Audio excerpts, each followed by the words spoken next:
Paris, 1992. A middle-aged man walks into a small café on Rue de Rivoli, orders an espresso, and sits down to read Le Monde.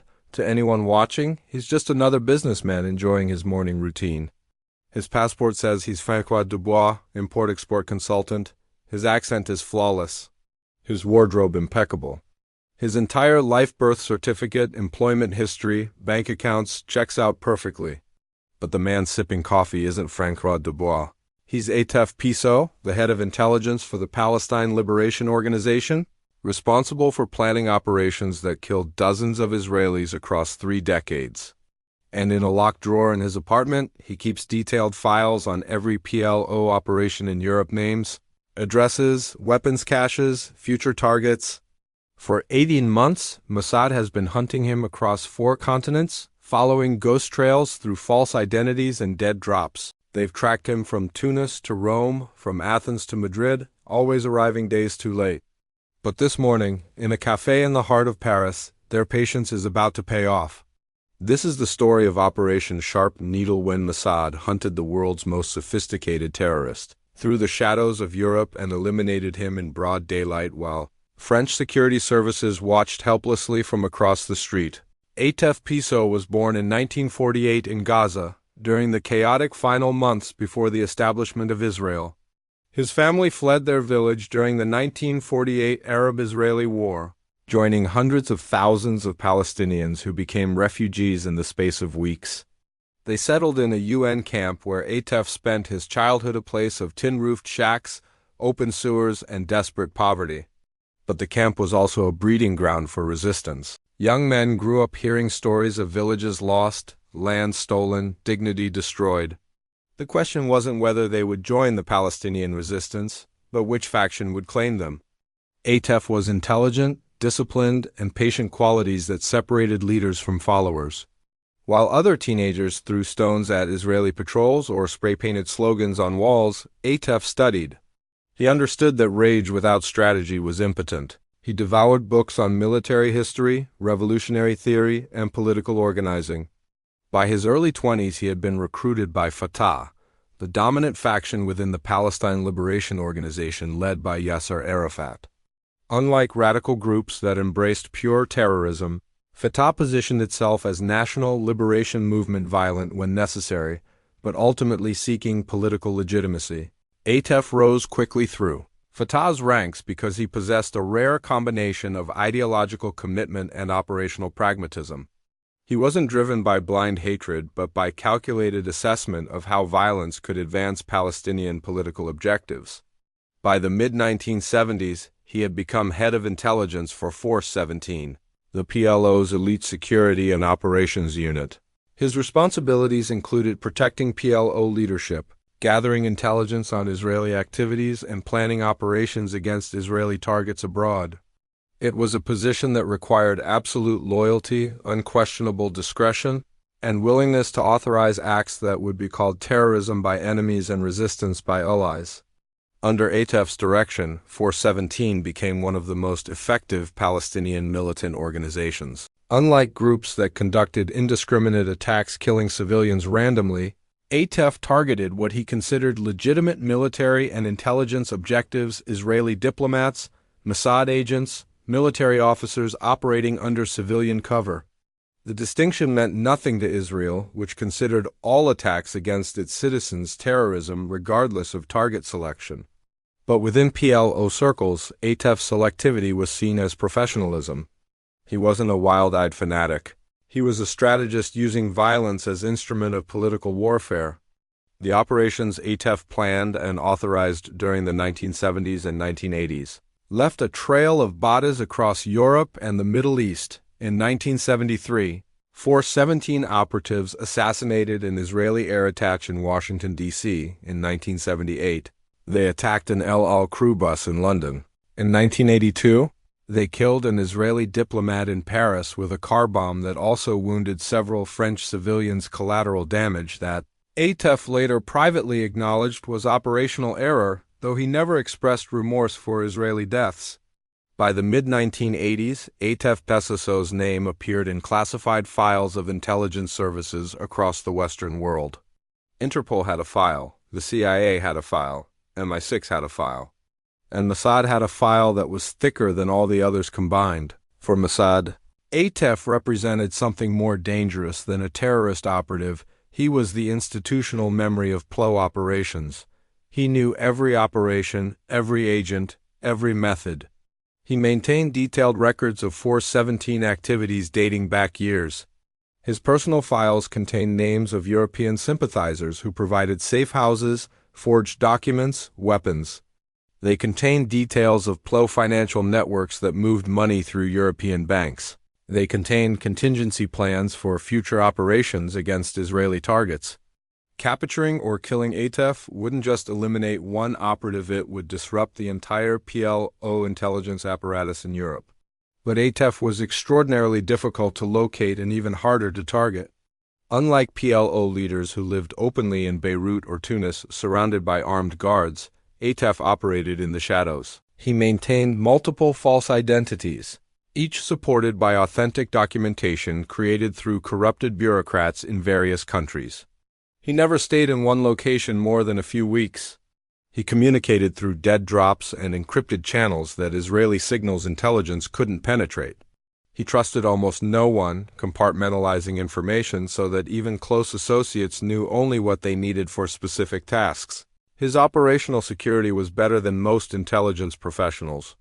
The first serious attempt to locate Atef came in 1985, after a 417 operation in Cyprus killed 3 Israeli civilians. Mossad's Europe division launched a focused effort to trace the attack back to its planners. Through signal intercepts and interrogation of a captured operative, they confirmed Atef had authorized the operation. They also learned he was living somewhere in Western Europe under assumed identity, but the operative didn't know which identity or which city. It was like searching for a specific grain of sand on a beach. Mossad began the painstaking work of identifying and tracking every PLO operative and sympathizer in Europe, hoping someone would lead them to Atef. The challenge was immense.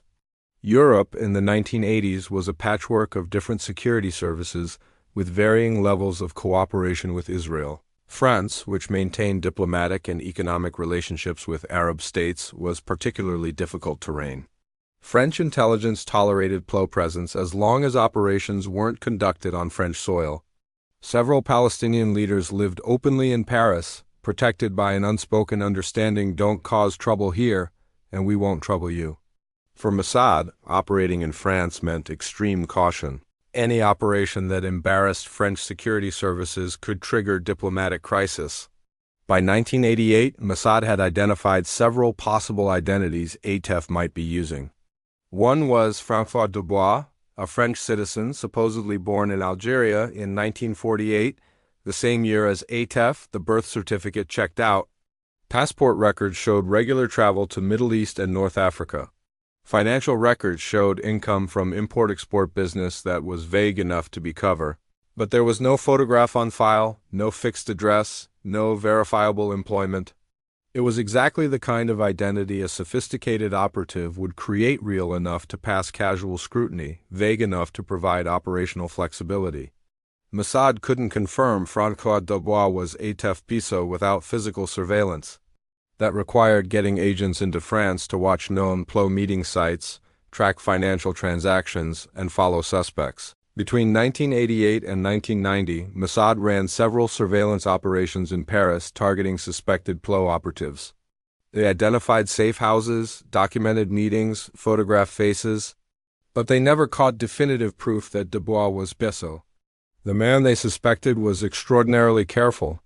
He varied his routes, checked for surveillance, met contacts in crowded public places where photography was difficult. He was behaving exactly like someone trained in counter-surveillance, which suggested he was indeed intelligence professional. The breakthrough came in early 1991 through a source Mossad had cultivated inside PLO financial networks. The source, whose identity was never revealed, provided information that Atef Piso was living in Paris under the name François Dubois, working ostensibly as a consultant but actually coordinating PLO intelligence operations across Europe. The source even provided an address, an apartment in the 16th arrondissement. an upscale neighborhood where someone with apparent wealth wouldn't attract attention.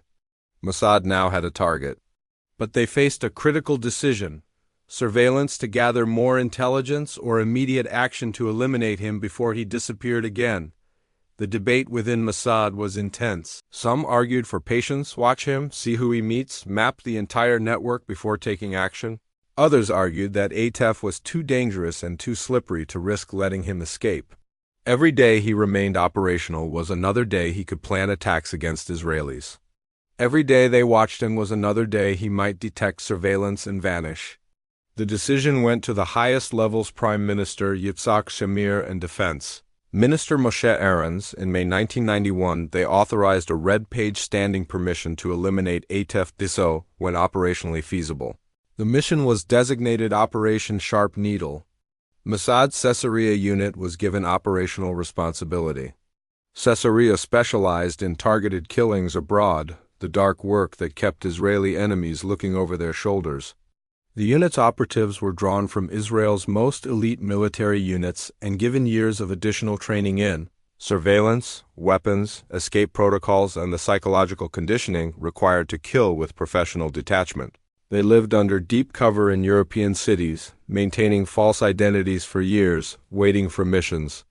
When activated, they could plan and execute operations with minimal support from Israel, operating autonomously to reduce the risk of exposure if something went wrong.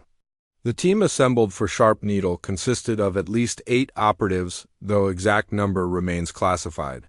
There was a surveillance team to track Atef's movements and establish patterns. There was a logistics coordinator to arrange weapons, vehicles, and escape routes. There was a communications specialist to maintain encrypted contact with Tel Aviv, and there was the actual hit team, probably 3 or 4 operatives who would execute the assassination. All entered France separately over several weeks using different identities and different entry points. They met in Paris using elaborate counter-surveillance protocols to ensure they weren't being followed by French security services. The surveillance phase began in June 1991. The team identified Atef's apartment, noted his routines, photographed him entering and leaving. The man calling himself Francois Dubois matched Atef Besso's description: age, height, build, facial features. But Mossad needed absolute confirmation before pulling the trigger. The lesson of Lillehammer in 1973 haunted every operation when Mossad agents had killed an innocent Moroccan waiter mistaken for a Palestinian terrorist. The humiliation had been profound. Since then, Mossad protocol demanded meticulous identity verification before any lethal action. The confirmation came through fingerprints. Atef, like all PLO operatives who had passed through training camps, had fingerprints on file with various Arab intelligence services. Through a source in Jordanian intelligence, Jordan had its own complicated relationship with Mossad obtained Atef's prints. The challenge was getting comparison prints from the man in Paris. The solution was elegant. An operative posing as a waiter at a café Atef frequented collected a water glass after Atef left. The prints were lifted, sent to Tel Aviv for analysis, and matched. Francois Dubois was definitely Atef Besso. The authorization to proceed was given, but planning the actual assassination proved complicated. Atef varied his routines just enough to prevent predictable patterns. He never walked the same route twice consecutively. He never ate at the same restaurant 3 days in a row. He was careful about where he stood on sidewalks, always positioning himself so he had clear lines of sight and escape routes. These were behaviors of someone who knew he might be targeted and had trained to make targeting difficult. The Mossad team couldn't simply shoot him on the street. Too many variables, too many witnesses, too much risk of French police intervening before the team could escape. The team considered several options. A car bomb was rejected: too much risk of civilian casualties in crowded Paris. Poisoning was considered but rejected as too slow and too uncertain. Atef might recognize symptoms and reach hospital before the toxin was fatal. A home invasion was considered but rejected because the apartment building had security, cameras, and a concierge who would remember faces. Every option had drawbacks. The challenge with assassinations isn't pulling the trigger, it's doing so in a way that allows the operatives to escape without being captured or identified. The solution eventually chosen was bold in its simplicity. shoot him on the street in broad daylight, but do it so quickly and efficiently that the team could disappear before French police could respond. The method was cold, professional, and practiced approach the target, fire multiple shots at close range, disappear into pre-positioned escape vehicles within seconds. Speed and precision would overcome witnesses and cameras. By the time French authorities figured out what happened, the operatives would be out of Paris, out of France, on their way back to Israel through circuitous routes. The team identified a moment of vulnerability in Atef's routine. Most mornings around 9 a.m., he left his apartment and walked 4 blocks to a cafe where he ordered espresso and read newspapers. The walk was brief but consistent. More importantly, there was a section of sidewalk along Rue de Rivoli that was less crowded than others, a 30-meter stretch where pedestrian traffic was light. If they timed it right, they could catch him there with minimal witnesses. The street had multiple escape routes, metro stations, side alleys, taxi stands, perfect for a quick extraction. The team rehearsed obsessively.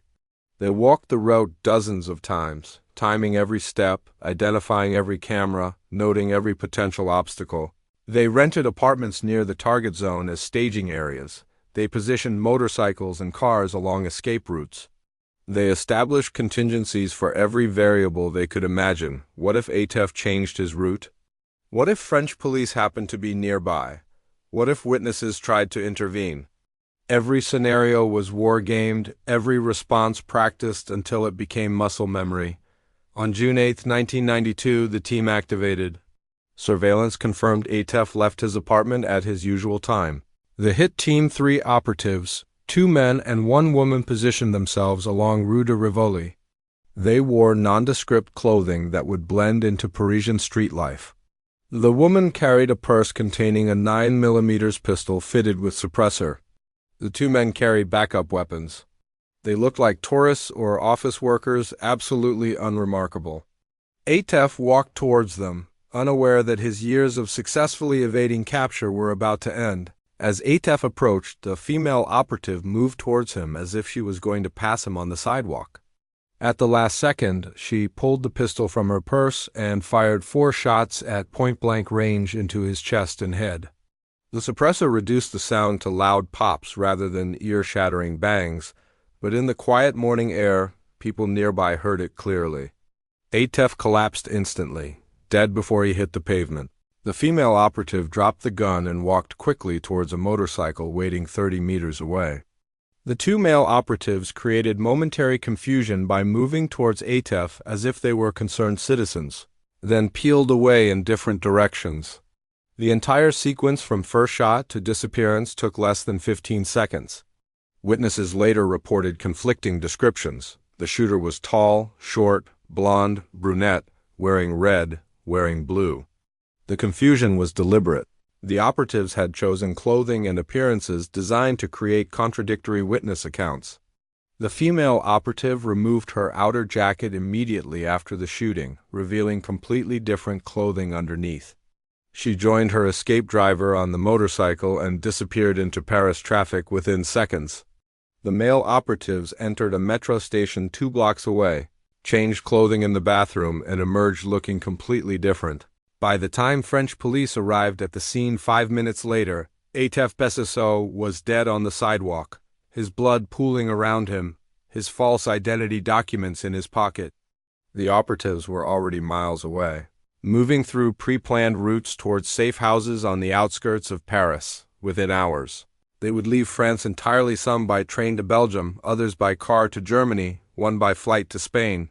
Within 3 days, all would be back in Israel, debriefing Mossad leadership on the operation's success. Not a single member of the team was captured, questioned, or identified. The assassination triggered immediate investigation by French police and intelligence services. The professionalism of the hit, the suppressed weapon, the precision of the shots, the coordinated escape indicated involvement of a state intelligence service. Within days, French investigators concluded that Mossad was responsible. The victim's true identity was confirmed as Atef Bessasseau through fingerprints and dental records. His apartment was searched, revealing files and documents that confirmed he had been coordinating PLO operations across Europe. French intelligence was furious not necessarily because they cared about Pissot, but because a foreign intelligence service had conducted a military operation on French soil without permission or notification. The diplomatic fallout was immediate but carefully managed. France summoned the Israeli ambassador and delivered a strong protest. French Foreign Minister Roland Dumas publicly condemned the assassination as a violation of French sovereignty. But behind closed doors, the response was more muted. French intelligence had known that Atef Bissot was in Paris operating under false identity. They had tolerated his presence as part of their policy of maintaining channels to Palestinian leadership. But they hadn't protected him, hadn't warned him, hadn't provided security. The unspoken message from France was, "We'll protest publicly to maintain appearances, but we're not that upset that you killed a terrorist on our territory." Israel maintained its standard policy of neither confirming nor denying responsibility. Prime Minister Yitzhak Rabin, when asked about the assassination, offered only carefully worded non-answers. "I have no knowledge of who carried out this operation. But I will say that the world is a better place without this man in it." It was as close to an acknowledgement as Israel would give. Within intelligence circles, everyone understood what had happened. Mossad had hunted a terrorist across Europe for years, found him hiding in Paris, and eliminated him in broad daylight. The message was clear. There is no place to hide, no false identity secure enough, no distance far enough. Israel's intelligence services could reach anywhere, anytime. For the PLO, Atef's assassination was a devastating blow. He wasn't just an operative, he was the institutional memory of PLO intelligence operations in Europe. His death meant losing decades of accumulated knowledge about operations, contacts, methods. The files found in his apartment by French police were turned over to Israeli intelligence, providing a roadmap of PLO networks across Europe. Dozens of operations were compromised, safe houses were exposed, financial channels were frozen. Sympathizers who had provided support were identified and watched. The damage to PLO operational capacity was enormous. Yasser Arafat publicly mourned Atef as a martyr and accused Israel of state terrorism. But privately, PLO leadership was conducting urgent damage assessments. How much had Atef's files revealed? Which operations needed to be canceled? Which agents needed to be pulled? Which contacts needed to be severed? The uncertainty forced the PLO to assume worst-case scenario that Israel now knew everything. For months afterward, PLO operatives across Europe went to ground, avoiding contact, assuming they were under surveillance. The psychological impact of the assassination was almost as significant as the intelligence loss. If Israel could find and kill Atef Kissa, one of their most careful and sophisticated operatives, then no one was safe. The assassination also had strategic timing. In 1992, secret negotiations were already underway between Israel and the PLO that would eventually lead to the Oslo Accords in 1993, eliminating a hardliner opposed to political compromise removed an obstacle to negotiations. Some analysts have suggested that the assassination was timed deliberately to weaken the militant wing of the PLO before peace talks accelerated. Whether that was conscious strategy or coincidental timing remains debated. What is clear is that Atef's death removed a powerful voice opposing negotiated settlement. The operation became a case study within intelligence communities worldwide. The patient surveillance, meticulous planning, bold execution, and clean escape demonstrated Mossad's capabilities at their peak. Western intelligence services studied the operation, noting both successes and risks. The successes were obvious: target identified, confirmed, eliminated, team extracted without casualties or captures. The risks were also clear: conducting operations in allied countries created diplomatic complications that could undermine intelligence cooperation. France, while not overtly hostile to Israel, became more vigilant about monitoring Israeli activities on its territory after the CISO assassination. For Mossad, Sharp Needle reinforced several operational principles. First, patience pays off. They had hunted Atef for years, never giving up, never assuming he was unreachable. Second, identity verification is paramount. They confirmed his identity through multiple methods before authorizing the hit, avoiding another Lillehammer-style disaster. Third, operational security must be absolute.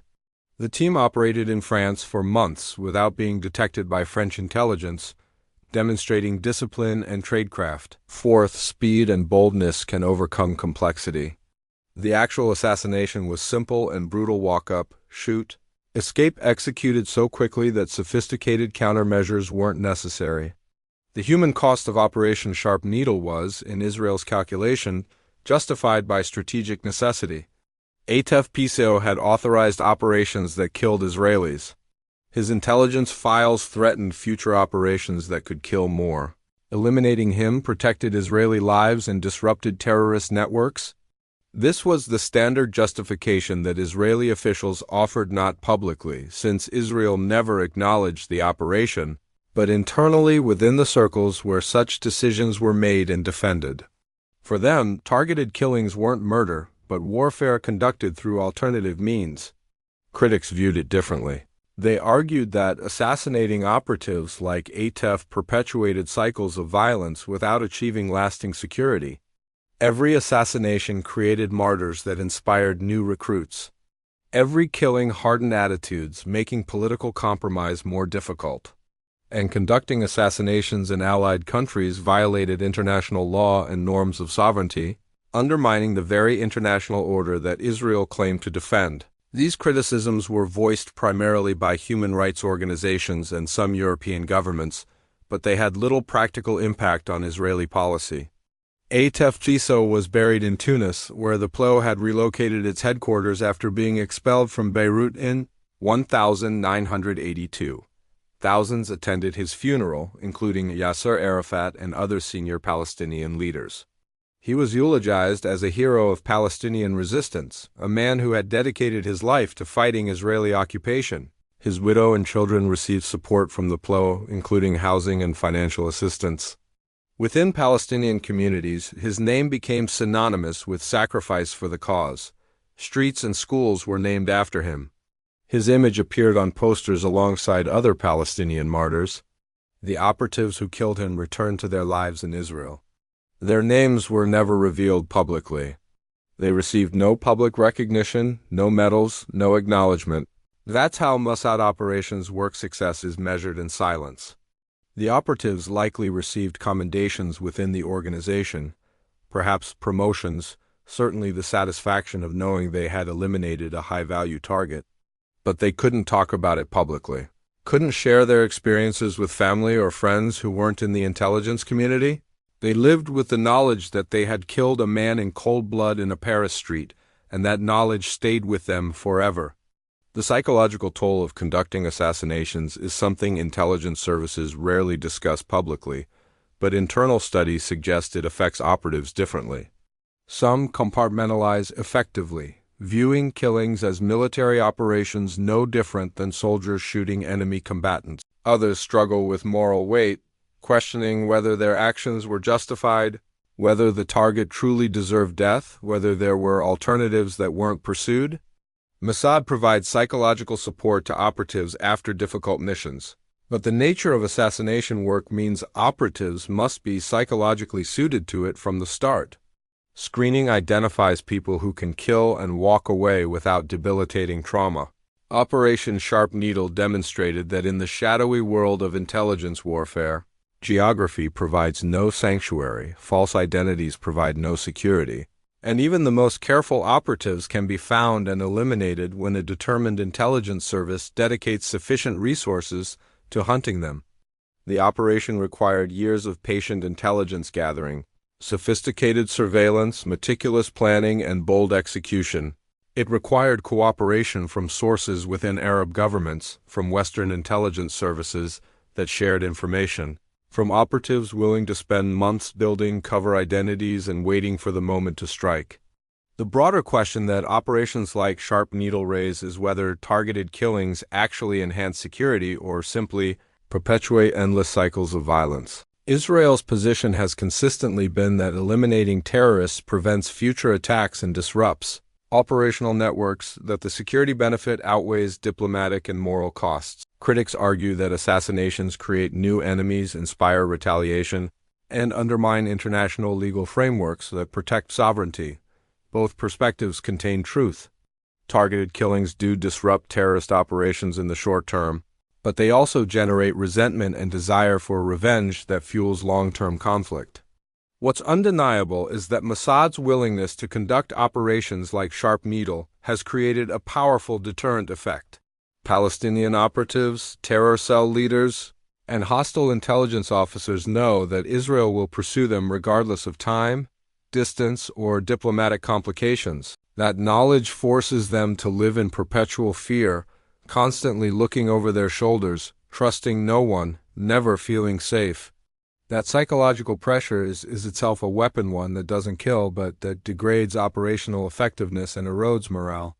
Whether that justifies the moral and legal costs of assassination programs remains one of the most contentious questions in counterterrorism strategy. For the families affected by Atef Bezos' operations, Israelis killed in attacks he authorized, his assassination delivered a form of justice.